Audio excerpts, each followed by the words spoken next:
Almost felt like we jumped ahead a month, more like early September than early August. We'll call it fall-like weather, and we got another day of fall-like weather tomorrow, temperature-wise. A little breezy out there today, especially this morning, so we'll get some breeziness tomorrow afternoon. Maybe the winds, I think, overall should be a little bit lighter than they were today.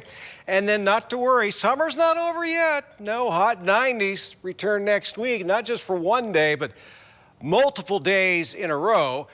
The bad news about the extended forecast, looking ahead right now, it's going to stay dry in the Snake River Plain all the way through at least August 17th. That is a week from this coming Sunday. So, yeah, dry. Be nice to get a little measurable rain around here. Well, here's that cold front that cools off, it's dissipating. That's why it's breaking up there on the map.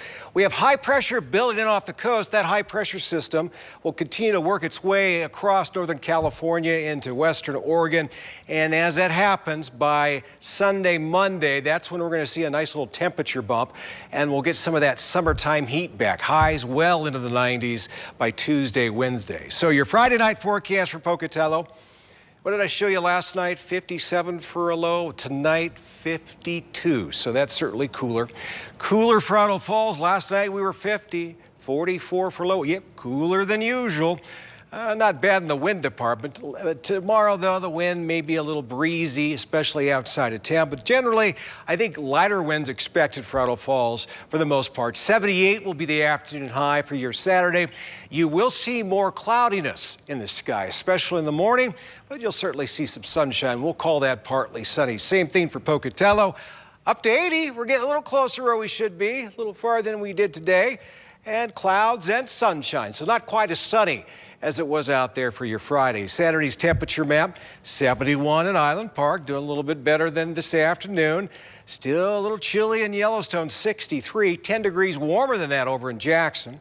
American Falls, you'll be hitting 80 tomorrow. Anyone else a little bit warmer? Well, you go south, down into northern Utah, they'll be in the mid-80s, but no one, not even Boise, in the 90s tomorrow. Even they've cooled off. Pretty impressive, huh? And it looks like all of us are going to see a mix of clouds and sunshine. Temperatures will be chilly to start in the morning, especially for places like Yellowstone. Lows starting off in the lower 30s. Southeast Idaho Chevy dealer 7-day forecast. There's the warm-up. Hot 90s for about 5 days in a row for Pocatello. Idaho Falls almost 90 on Monday. And then we'll be in the 90s for at least 3 days, and hot and dry. The dry weather continues. Rexburg, same thing for you. So enjoy the relatively cooler weather here in the next day or two. We'll be sitting in those lower 90s for a couple days in a row. Same thing for you, Blackfoot. Those 90s come to you next Tuesday and Wednesday, and still very warm even after that. Teton area looking dry as well. Yeah, storm-free for the next 7, and we're back in those warm 80s. For several days in a row for the Central Mountains. We're in those warm 80s starting Sunday, almost 90 on Monday. Tuesday and Wednesday, 90 for an afternoon high. Back into the hot zone.